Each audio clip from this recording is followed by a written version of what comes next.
Assalamualaikum warahmatullahi wabarakatuh.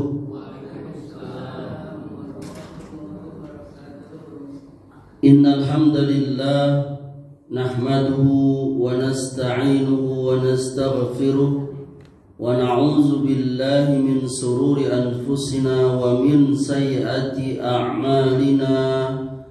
Man yahdihillahu fala mudilla lahu ومن يضلل فلا هادي له واشهد ان لا اله الا الله وحده لا شريك له واشهد ان محمدا عبده ورسوله صلى الله عليه وعلى اله وسلم. Ayahanda dan ibunda serta saudara dan saudariku jamaah Masjid Al Khairat yang dimuliakan oleh Allah, mari kita lanjutkan pelajaran kita, masih melanjutkan pembahasan bab kesalahan-kesalahan dalam masjid. Kita akan memulainya kelanjutan dari poin ke 63.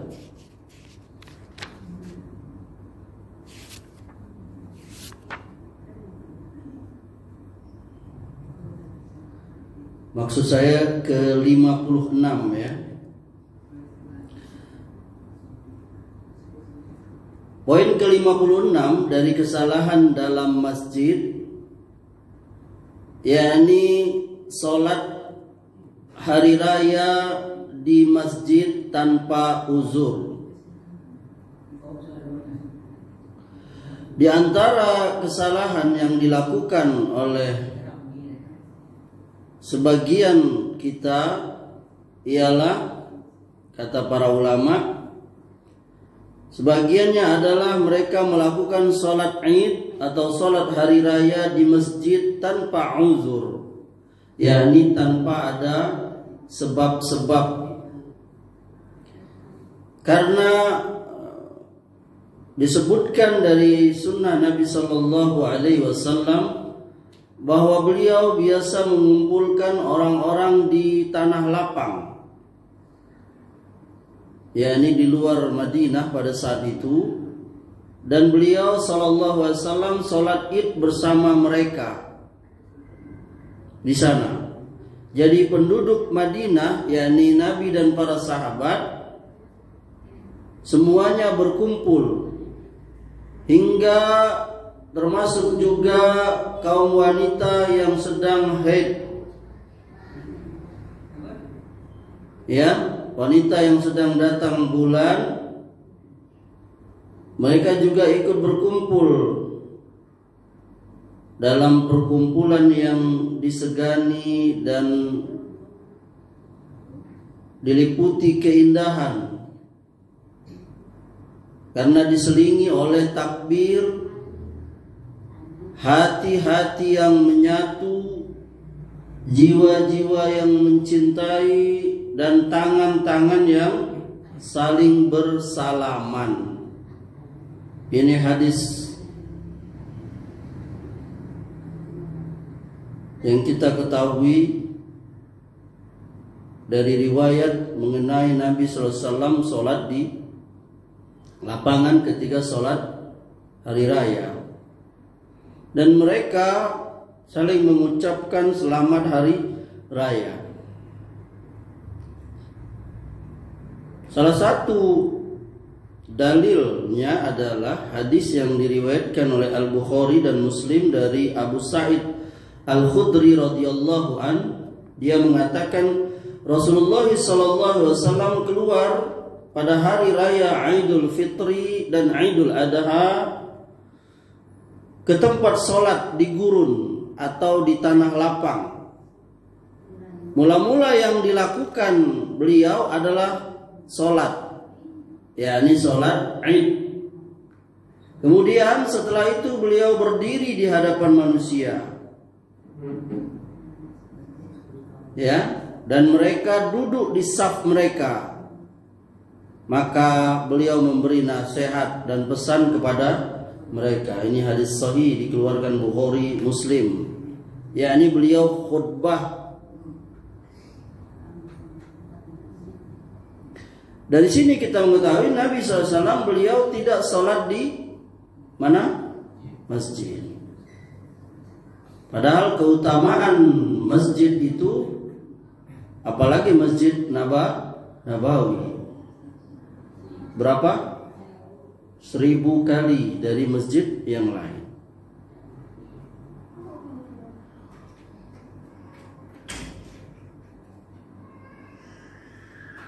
Tapi beliau sholat mengajak kaum muslimin kemana? Ke lapangan.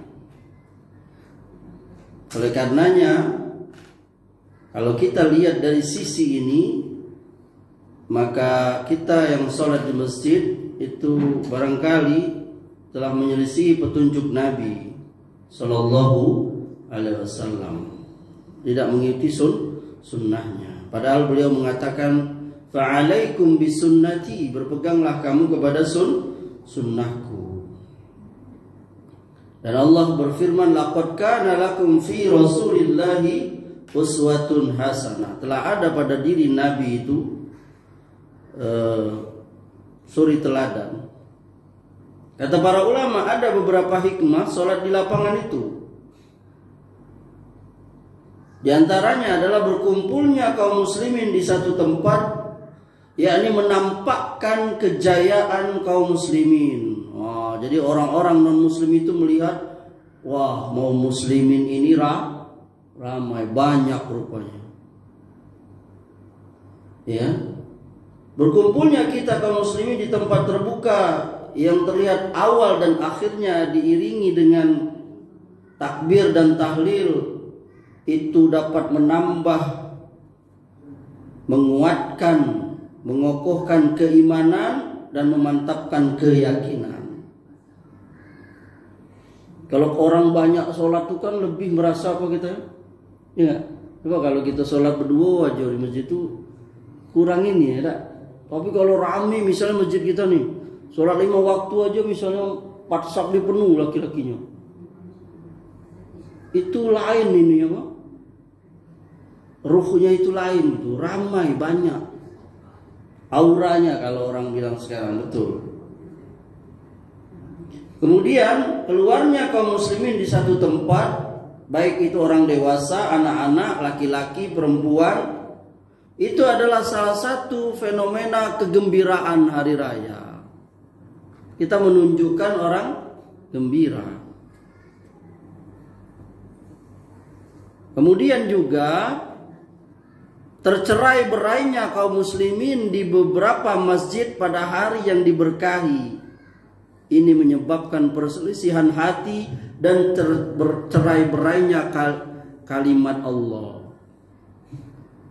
Jadi 1 tahun sekali kita berkumpul. Bahkan 1 dunia berkumpul 1 tahun sekali. Pada saat kapan? Idul Adha.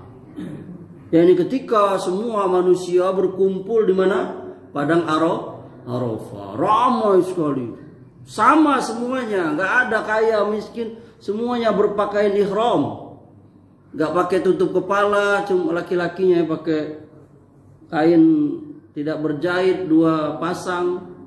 Semuanya berzikir kepada Allah dari sejak ba'da zuhur sampai tergenam matahari, yang kita kenal dengan ibadah wukuf. Makanya tadi itu orang dianjurkan, pengurus masjid dianjurkan untuk sholat di lapangan. Jadi bersatu kita itu ya.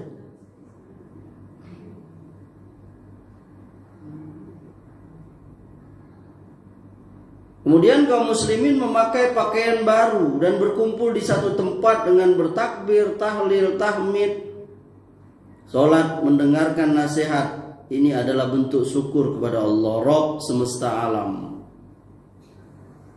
Walitukmilul iddata walitukabbirullaha ala ma hadakum wala'allakum tashkurun.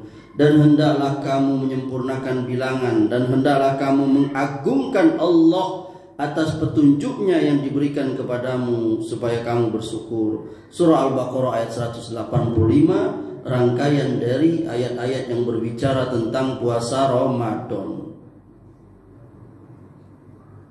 Kemudian hikmahnya juga berkumpulnya kaum muslimin dalam pemandangan yang ramai ini itu dapat disegani oleh orang-orang kufar, dapat menggentarkan mereka itu. Mereka melihat ternyata kaum muslimin ini banyak.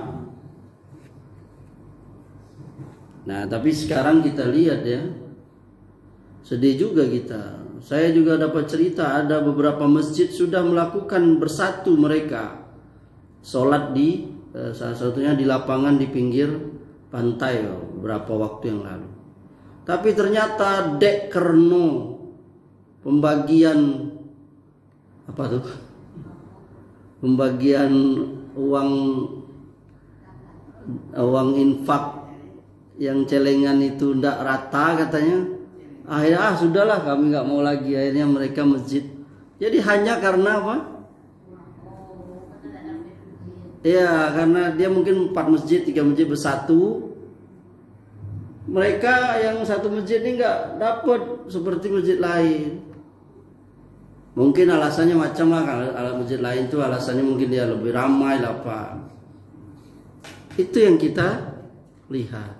Akhirnya yang harusnya hati-hati itu bersatu malah terpecah. Bahkan kita merindukan itu, misalnya di satu kota yang normal, mungkin saat bersatu semua kan, ada lapangan besar, satu, nggak terpecah-pecah ya kan. Tapi kita kayak setahun sekali kan, beda dengan Jumat seminggu sekali. Gitu. Nah kalau misalnya ada sebabnya yang syar'i nggak apa-apa, misalnya hujan atau nggak ada lapangan memang ya kan. Kita di sini aja nggak ada lapangannya, pakainya apa? Jalan, ya kan? Betul nggak? Prapto ya kan? Ada berapa masjid tuh kan? Betul nggak? Kita Al Khairat di masjid atau di mana? Lapangan Prapto juga kan? Bersatu ya Mak ya. Nah, itu bagus sekali itu. Jadi lebih ramai, lebih banyak orangnya. Tentu dengan seperti itu barokah. Makan saja Mak, kalau makan saja kalau berjamaah itu barokah. Kenapa orang-orang tua dulu itu walaupun makannya sedikit tapi anak-anak merasa kenyang, cukup, karena makannya sama-sama barokah. Anaknya 5, telurnya 1, dipotongnya 5 oleh Maya. Ya Maya? Anaknya 10, telurnya 3, dipotongnya, bagi-baginya. Enggak seperti anak sekarang, makan sendiri-sendiri di kamar, ada yang di kafe sama kawan-kawannya. Bapaknya juga makan di kantor, kantin sama kawan-kawannya. Maknya juga. Jarang yang makan sama-sama itu, jarang. Makanya orang sekarang itu bersyukur kalau Ramadan, yakni mereka sebagiannya ya bisa buka sama-sama, yakni dalam artian makan sama-sama. Karena beda dengan orang dulu. Orang dulu tuh makannya sama-sama. Bahkan saya juga pernah ngalamin itu. Kenapa makannya kok sore ya Ma? Saya tanya dengan ibu saya. Karena dulu belum masang listrik. Karena kalau malam gelap, tidak tertengok apa yang dimakan. Makanya sore ya, kumpul kami 5 beradik. Waktu itu masih 5 beradik. Karena adik yang nomor 6 itu agak jauh ini bedanya. Makan sama-sama. Nah, itu barokahnya. Makan saja kalau rame-rame berjamaah itu barokah, apalagi ibadah. Apalagi sholat kita bersama-sama, makin banyak jamaah sholat itu keberkahan muncul sama-sama. Bahkan di sholat hari raya itu lihat perempuan yang haid saja dia masih boleh hadir. Beda kalau di masjid, sebagian wanita dia nggak mau karena dia merasa kotor. Beda kalau di lapangan, dia bisa tetap hadir, dia bisa ngawanin anaknya, dia bisa bertemu dengan tetangganya. Nah, itulah dia keberkahan itu. Nah, inilah jadi berjamaah itu ternyata beda ininya. Rame-rame. Coba kalau kita rame-rame ya kan, beda. Kerja sendiri-sendiri beda dengan kalau kerja gotong royong rame-rame. Terasa ya kan? Yang ke-57, menulis ayat-ayat pada dinding masjid. Nah, ini kesalahan yang sudah banyak terjadi ya. Sebagian masjid itu di kaligrafi. Ini sebagian ulama mengatakannya ini enggak tepat. Wallahu alam ya. Mereka mengatakan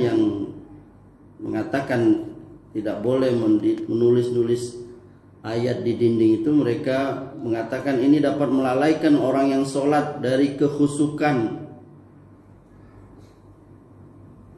Karena ini yang kedua jenis hiasan yang dilarang di masjid.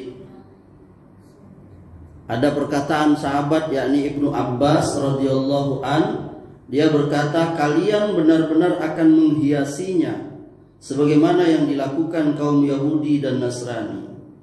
Ini sahih riwayat Abu Dawud. Dari Abu Darda, Nabi SAW berkata, Iza zakhraftum masajidakum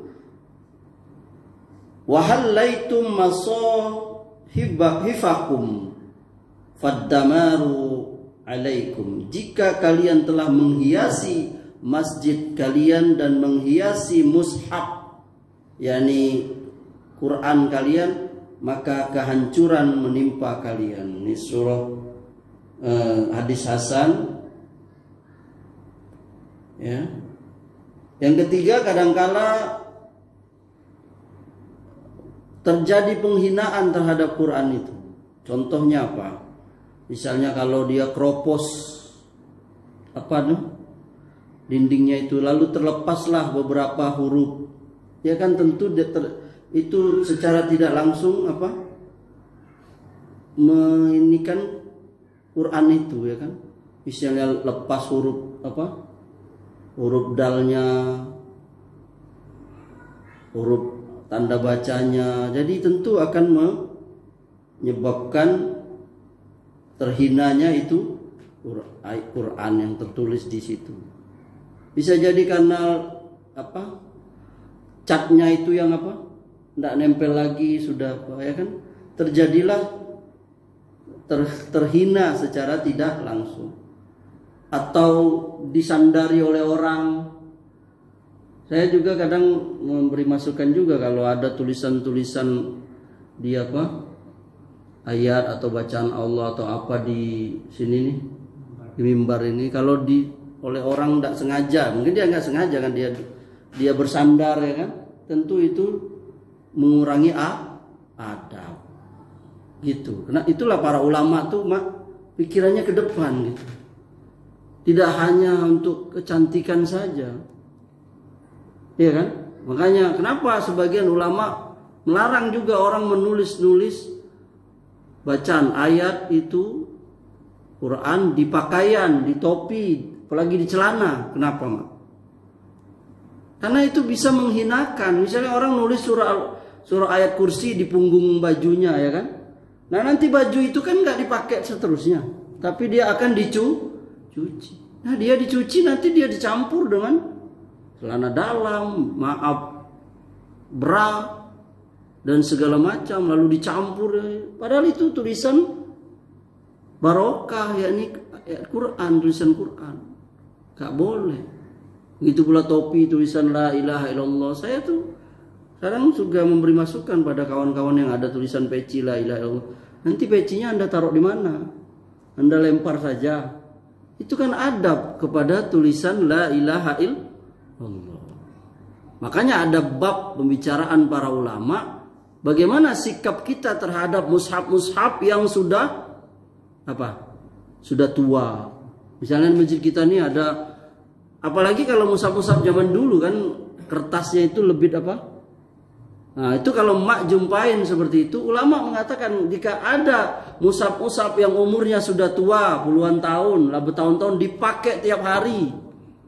Lalu ada sudah sebagiannya lepas kertasnya, tulisannya nggak kebaca lagi. Nah, kata para ulama dua caranya. Pertama dibakar atau yang kedua ditanam di tanah. Kenapa? Supaya dia tidak terhinakan.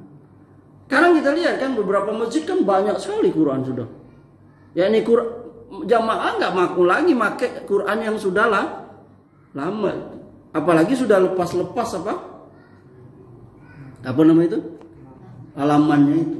Nah ini harus dijaga, ini adab. Itu adab tuh, Mak. Termasuk juga jangan kita mencoret-coret Quran itu. Mushaf maksud saya. Bahkan memegangnya saja para ulama, jangan pegang Quran itu seperti kita menenteng map. Meletakkan Quran juga gitu. Kita baca Quran taruh di lantai, di bawah lutut kita sama dengan tapak kaki. Itu para ulama nggak kurang beradab kata ulama. Pakai lehar, kalau masih ada nggak lehar zaman sekarang? Hah? Nah, lehar tuh, atau pakai bantal, atau dipegang aja, ditaruh di atas paha misalnya. Jangan ditaruh di lantai. Ditaruh di lemari juga, dia taruh di atas yang lemari itu paling tinggi, sesama dia. Jangan ditaruh dengan yang lain. Masa Quran ditaruh di atasnya ada komik Wiro Sableng misalnya. Ini kurang adabnya. Bahkan sampai seperti itu para ulama. Apalagi menjadikan Quran sebagai alas tidur. Gitu. Makanya tadi itu tulisan-tulisan itu para ulama. Nah, seperti masjid kita ini bersih kan? Tapi sebagian orang menganggap itu seni ya. Seni ya. Allah alam. Mungkin ada juga ulama yang membolehkan ya. Mungkin ya ada juga. Wallahu alam. Yang ke-58 menulis Asmaul Husna pada dinding. Nah, itu sama.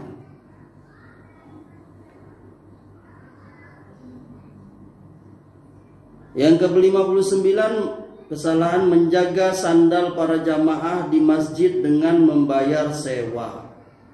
Ini ada ulama yang bernama Al-Imam Al-Qasimi rahimahullah mengatakan di sebagian masjid terdapat orang yang mengambil sandal-sandal jamaah yang masuk ke dalam masjid dan meletakkannya di sebuah tempat dengan membayar sejumlah uang kepadanya setelah mereka selesai sholat.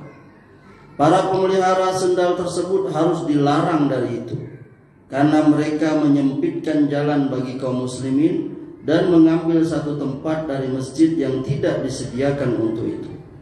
Ini juga berarti membantu mereka untuk meninggalkan sholat. Demikian pula para pemelihara sandal di pintu masjid karena mereka tidak mengikuti Jumat dan sholat berjamaah. Oh, sampai seperti itu ada berarti ya. Yani penjaga sandal itu malah nggak sholat. Kenapa? Ya karena dia harus jaga sandal. Nanti kalau sandalnya hilang, orang yang naruh marah ya kan. Maka adilnya itu ya sudah, taruh aja misalnya tempat untuk orang naruh sandal. Atau kalaupun mau juga cari lemarinya, kasih kuncinya. Atau kalau kita yang sholat, ya kita bawa sandal itu ya ini masukkan ke dalam plastik hitam, masukkan ke dalam tas ya kan. Apalagi masjid-masjid yang besar yang sulit kita untuk, betul nggak ya? Kayak Masjid Haram itu biasanya kaum muslimin dia masukkan ke dalam plastik ya kan. Karena mau cari pintu masuk yang kita itu tuh karena nggak bisa lagi di mana. Masjid Istiqlal juga kan kalau ada orang ya bawa sandalnya itu dimasukkan plastik, dia bawa ke dalam atau dia masukkan tas gitu. Itu nggak apa-apa. Yang ke-60 berkumpul di masjid untuk menerima takziah. Nah, ini disebutkan di sini ya. Jadi sebagian orang, nggak tahu di kita nih, ini di Arab ya. Sebagian orang ketika ada keluarganya yang wafat dan sudah dikubur, nah mereka kembali ke masjid, yakni orang yang berduka itu, dan duduk di masjid untuk menerima ucapan takziah. Nah, ini kata para ulama, ini keliru. Kenapa? Pertama, ini nggak pernah di zaman Nabi, nggak ada. Kalau misalnya ini baik, tentu Nabi, para sahabat, kalau ada keluarga mereka yang meninggal, mereka langsung ke masjid menunggu ucapan takziah. Yang kedua, ini menghinakan masjid dengan selain tujuan pembangunannya dan keberadaannya, yakni tujuan dibangun atau adanya masjid itu bukan buat itu, yakni untuk sholat. Yang ketiga, mengganggu orang yang sholat dan melakukan amalan-amalan sunnah. Bagaimana pendapat ulama mengenai duduk untuk takziah? Imam Ahmad mengatakan dalam riwayat Daud, perkara yang mengherankanku ialah para keluarga mayit duduk di masjid untuk diberi takziah, karena aku khawatir ini menjadi pengagungan kepada orang yang sudah mati. Al-Imam An-Nawawi mengatakan di kitabnya Auradah, takziah itu sunnah, sedangkan duduk-duduk untuk takziah itu makruh. Abu Al-Khattab mengatakan dimakruhkan duduk untuk takziah. Ibnul Qayyim mengatakan petunjuk Nabi SAW ialah bertakziah kepada keluarga mayit, bukan petunjuk beliau berkumpul untuk bertakziah. Tidak boleh pula membacakan Quran untuknya, baik di sisi kuburannya maupun selainnya. Semua ini adalah bid'ah yang tidak disukai. Nah, kalau kita ini ada di daerah, katanya sih di luar-luar kota ya, itu kalau ada meninggal, orang malah sholat di mana? Di rumah ahlu mayit itu, ya nggak? Masih ada nggak, Mak? Di kota ini ada nggak? Nah, di pinggiran ya. Jadi kalau ada keluarganya, ya, malah pengurus dan jamaah masjid itu pindah sholat jamaah kemana? Ke rumah itu. Nah, itu juga nggak ada sunnahnya. Malah orang yang meninggal itu, yang berduka itu, dia yang harus ke masjid. Nah, ini terjadi nih. Nggak tahu saya di daerah lain. Tapi saya juga belum pernah menyaksikan sih, cuma dapat cerita katanya di daerah sana, di mana itu daerah? Itu kalau ada yang meninggal, pengurus dan jamaah masjidnya malah sholat di mana? Di rumah orang itu. Bahkan yang ke-61 meletakkan hidangan makanan di masjid untuk orang yang takziah. Nah, ini. Kalau tadi dia duduk aja, nah ini memang disediakannya makanan. Nah, ini seperti ini kata para ulama, nggak ada di masa Nabi. Jadi kalau sudah dikubur, sudah pulang masing-masing. Yang kedua, menyibukkan keluarga mayit kalau seperti ini. Jadi mereka sibuk harus nyiapin makanan, padahal mereka sedang apa? Sedang kesusahan, berduka. Dan sebaliknya yang sunnah itu kita tetanggonyo yang ngasih ke apa? Ke keluarga mayat itu. Kata Rasulullah, isna'u li ali Ja'far ta'aman faqad atahum amrun yazghuluhum. Buatlah makanan untuk keluarga Ja'far. Nah, Nabi nyuruh. Jadi Ja'far meninggal waktu perang Tabuk ya. Lalu keluarganya berduka. Maka kata Nabi, buat makanan untuk keluarga Ja'far. Karena mereka sedang dapat musibah yang membuat mereka sibuk. Jadi gak sempat lagi mau bikin makanan, mau masak makan. Bagaimana mau selera istrinya memasak? Suaminya meninggal. Ini hadis hasan riwayat Abu Dawud, Tirmizi, Ibnu Majah. Nggak tahulah kita di sini sudah ada nggak yang ngamalin itu. Saya di Jakarta, alhamdulillah, ayah papa saya meninggal tahun 2015. Itu saya masih tinggal, ibu mama masih tinggal di Cibubur itu. Itu alhamdulillah itu. Waktu papa meninggal 3 hari itu tetangga memberi makanan makan pagi dan malam. Alhamdulillah tetangga di situ. Karena mereka udah ngaji. Jadi saya dapat cerita bahwa memang kalau ada yang meninggal, Pak RT-nya dan masyarakat situ mereka sepakat membuat itu ngasih makanan ke keluarga itu. Bikinlah rantangnya. Ada nasinya, ada lauknya, buahnya, sampai seperti itu dikasih.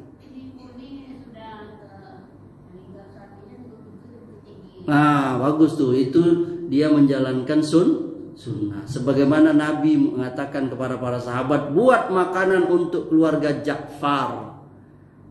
Bukan malah yang keluarga itu malah nyiapin makanan. Di zaman ini jadi terbalik. Malah itu membuat kesedihan. Dan itu benar di kita ini dari dulu. Tapi sebagian dakwah seperti dakwah Muhammadiyah, mereka udah menjelaskan itu. Bahkan sebagian mereka besar-besaran. Apalagi 3 hari, 7 hari ya kan. Motong ayam, kambing. Bahkan sebagiannya di desa itu motong kerbau. Mereka sampai berhutang. Padahal mereka miskin. Beneran ini. Banyak cerita-cerita itu. Itulah karena menyelisih sunnah. Padahal kalaupun diambil dari harta si mayit, kita khawatir ini ada mayit ini ada anaknya masih kecil-kecil. Ini harta anak ya yatim. Bahkan dikatakan oleh Imam Syafi'i, dia menukil dari hadis para sahabat itu, mereka berpendapat bahwa berkumpul-kumpul di rumah kematian itu bagian dari niyahah. Apa itu? Yakni apa? Meratap. Makanya kita nggak boleh. Termasuk acara seperti acara Muharram itu kan sebagian meratap itu sebenarnya. Kalau kita mau paham. Yakni meratapi kematian Husain. Itu sebenarnya. Padahal di dalam Islam tuh nggak boleh meratap. Sudah kalau meninggal inna lillahi wa inna ilaihi raji'un. Wa basyiris sabirin. Beri kabar gembira kepada orang yang sabar, kata Allah. Allazina iza asobathum musibah qalu inna lillahi. Sudah meninggal. Tidak usah lagi ini dengan kesedihan. Meninggal udah tutup. Saya waktu bapak meninggal sudah selesai dikubur, saya bilang sudah balikin sudah itu kursi-kursi yang dipinjam ke balikin. Tenda buka, saya bilang buka. Begitu ada kawan saya datang malam, ini kayak biasa aja mereka katanya. Ya udah biasa saya bilang. Kursi saya balikin lagi karena enggak ini. Udah seperti biasa. Orang bilang enggak sedih. Lo sedih lah. Orang nangis juga. Tapi tidak boleh berlebihan. Gitu. Jadi apalagi orang yang susah, tentu akan lebih susah lagi kalau dia harus menyediakan makanan untuk orang yang datang. Dan itu panjang pembicaraannya, perlu ada bab khusus nantilah insya Allah kapan-kapan kita bahas bab tentang meratap itu. Ya, ini berkumpul-kumpul di rumah berduka ketika mayat sudah dikubur. Nanti insya Allah suatu saat kita bahas secara khusus bagaimana itu hukumnya di kitab-kitab para ulama. Kita tidak berbicara tentang apa yang dilakukan oleh orang banyak, tidak. Ini kita udah ngaji ya. Dan mungkin juga sebagian kita pernah melakukan itu.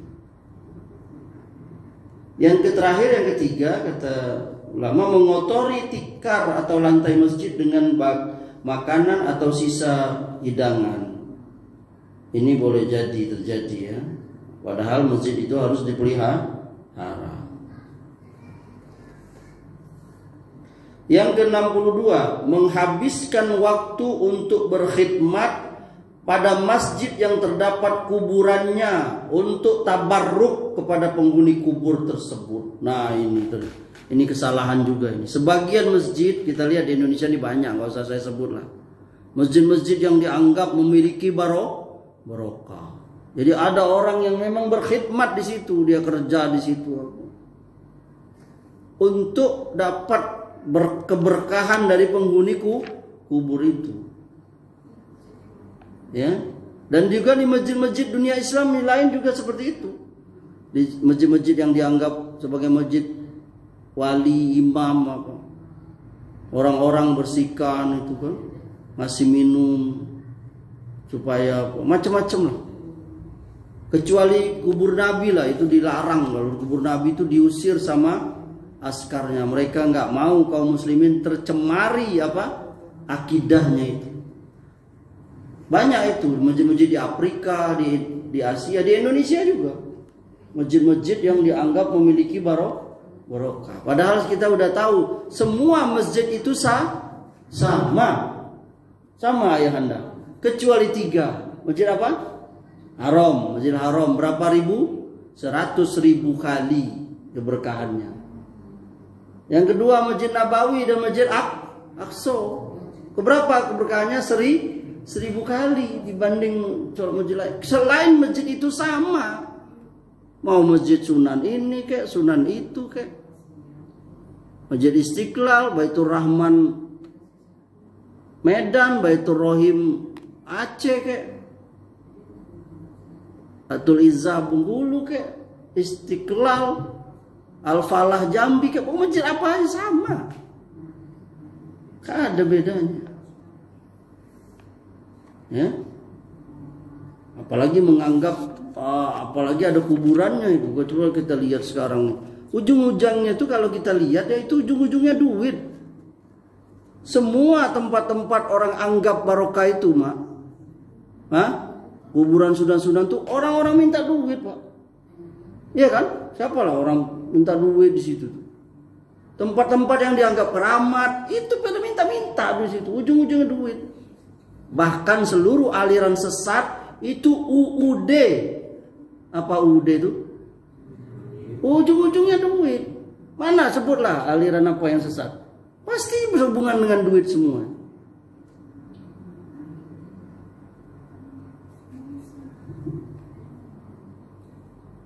Itu.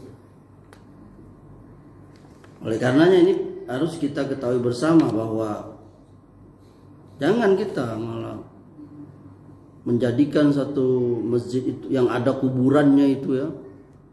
Apalagi kalau dihubungkan dengan masalah menguburkan orang di masjid ya, itu lebih lagi. 63. Ini perhatikan nih Mak. Bagian banyak kita nggak tahu nih.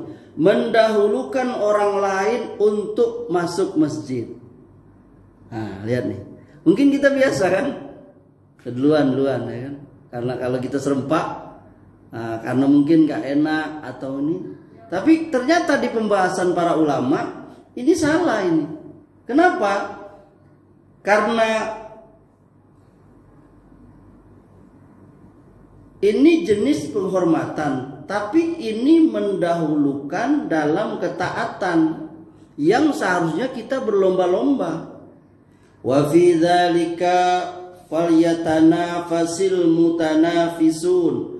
Dan untuk yang demikian itu hendaklah orang berlomba-lomba. Surah Al-Mutaffifin ayat 26. Wasari'u ila maghfiratin mir rabbikum wa jannatin arduhas samawati wal ard uiddat lil muttaqin. Allah mengatakan bersegeralah kamu, cepat-cepatlah kamu, berlombalah kamu kepada ampunan Tuhanmu dan kepada sorga yang luasnya seluas langit yang bumi yang disediakan untuk orang bertakwa. Nah, kata para ulama, masuk masjid ini termasuk ketaatan yang mestinya diperlombakan. Kenapa? Ternyata ada malaikat berdiri di pintu masjid itu, Mak. Dia mencatat siapa yang datang lebih dahulu.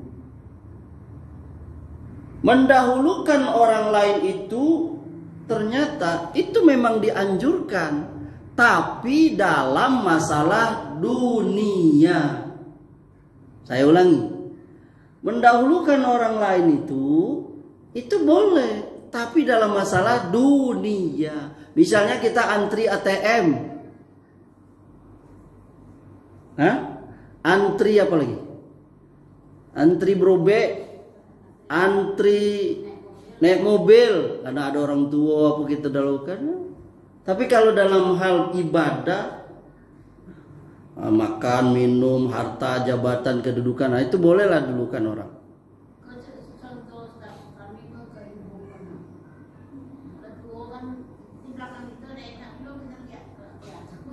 Nah itu mungkin karena ada sebabnya, kan dalam Islam tuh ada sebab-sebab yang syar'inya. Karena beliau lebih tua, takut ada apanya, takut jatuh atau apa. Ya. Tapi intinya adalah, kalau makanya saya sering mengulang di masjid ini, yakni saya suka sekali melihat anak-anak kita ini berlomba untuk azan. Nah, itu sunnahnya itu. Sampai mereka sweet. Bahkan sampai sebagiannya mau berantem. Saya ketawa aja ngeliat. Kan kau sudah tadi asar katanya. Ambo lagi maghrib ya. Kalau ambo kau aja isya katanya. Anak-anak kita nih, subhanallah. Oh, akhirnya dijadwalnya karena mungkin sering berantem ya. Ya itu terserah lah, nggak apa-apa lah itu. Tapi maksud saya ini tadi dalam rangka berlomba. Itu. Lihat kata Allah di dalam tentang tadi ya, kaum Ansor yang lebih mendahulukan kaum Muhajirin atas diri mereka. yakni dalam harta itu. Nanti buka di surah Al-Hasr ayat 9 ya. Ini dalam masalah pertolongan dunia. Tapi kalau dalam ibadah, ada yang sebaliknya itu. Dalam hal ini dia akhirat, dia mendahulukan orang, tapi dalam masalah duniawi dia mendahulukan dirinya. Nah ini. Kemudian yang ke-64, mendahulukan orang lain dalam hal bersegera ke saf pertama. Nah, ini kata ulama mengatakan ini aneh. Karena saling mempersiapkan aja lah. Kalau bahkan sekarang ini kan, ayolah, saling apa? Saling nyuruh. Nah, ini sebenarnya enggak. Padahal kata dianjurkan untuk berlomba. Ya ini saf pertama. Karena saf pertama itu apa? Utama. Apa kata Nabi? Lihat, saya baca ya. Ini hadis riwayat Abu Hurairah. Seandainya manusia mengetahui pahala yang terdapat dalam azan dan shaf pertama, kemudian mereka tidak akan mendapatkannya kecuali dengan diundi, niscaya mereka akan melakukannya, yakni diundi. Seandainya mereka mengetahui pahala yang terdapat dalam bersegera menuju sholat, niscaya mereka berlomba-lomba kepadanya. Dan seandainya mereka mengetahui pahala yang terdapat dalam sholat isya dan sholat subuh, niscaya mereka mendatangi kedua sholat itu walau habwa, walaupun dengan merangkak. Oh, lihat itu mah. Yakni utamanya sholat isya dan subuh. Ini hadis sahih riwayat Bukhari dan sebagainya. Dan sholat yang paling berat bagi orang munafik sholat apa? Isya dan subuh. Ini Nabi mengatakan, seandainya kamu tahu pahala terdapat azan dan shaf pertama, kamu tidak akan mendapatkannya kecuali dengan mengundi. Nah sekarang kita malah Nanti ya orang di sorga itu ada nggak nanti orang mau masuk sorga suruh-suruhan? Mak, ada nggak? Nggak ada. Nanti orang nafsi-nafsi siapa yang duluan. Berapa yang masuk surga? Wayangin siapa yang mau? Gua dulu ya kan? Sila ya kan? Nah ini juga, ini jalan masuk surga. Kecuali kalau masalah dunia. Misalnya pada pembagian kue. Nah bolehlah kita kasihlah yang tua dulu atau apa. Bagi minum, dahulukan yang tua. Antri kata mak tadi naik mobil. Apa? Iya. Tapi kalau masalah akhirat, ibadah, sedekah apa, kita dulu berlomba sebaik-baik saf laki-laki itu terdepan, seburuk-buruk safnya paling belakang. Berarti kan harus berlomba. Siapa datang duluan? Tentu dia yang paling itu berarti berlomba. Nah, sesungguhnya Allah dan malaikat bersolawat untuk mereka yang berada di saf terdepan. Salawat Allah kepada orang yang dipuji itu maksudnya itu kepada itu pujian Allah itu maknanya. Yani Allah bersolawat kepada orang yang di saf pertama itu maksudnya Allah memuji orang. Oh si itu dia sholat paling depan, itu Allah memuji orang itu. Sedangkan salawat malaikat kepada orang yang saf terdepan itu ialah permohonan ampunnya. Ya Allah, ampunilah emak itu, ampunilah ibu itu. Dia sholat saf paling depan itu. Walaupun dia sudah tua. Ustaz, mana odaknya saya saf paling depan orang jamaah kami cuman 7 orang. Ya dapat juga tetap. Malah mak bersyukur dengan 7 orang itu mak tetap dapat saf terdepan. Kalau ada 70 orang mak harus datang jam 5:30 kalau nak duduk depan, kalau nak dapat belakang. Ada syukurnya juga. Itu dah. ya Pak ya. Pak kami pantas lah dapat saf terus orang sholatnya jamaah cuma segiko lah Ustaz. Nah malah bersyukur kita ya. Luruskan saf, rapatkan di antara pundak, isi yang kosong, bersikap lunaklah pada saudara-saudari kan. Jangan biarkan ruang kosong bagi setan. Siapa yang menyambung saf, Allah menyambungnya. Siapa yang memutus saf, Allah memutusnya. Semoga Allah Subhanahu wa taala menjadikan kita orang-orang yang selalu berada di saf terdepan dalam berbuat kebaikan untuk akhirat, termasuk juga dalam ibadah salat di masjid untuk mendapatkan keutamaan yang sudah Allah dan Rasulnya janjikan. Demikian, semoga bermanfaat. Wassallallahu ala nabiyina Muhammadin wa ala alihi washabbihi wasallam. Subhanakallahumma wa bihamdika asyhadu an la ilaha illa anta astaghfiruka wa atubu ilaik. Assalamualaikum warahmatullahi wabarakatuh.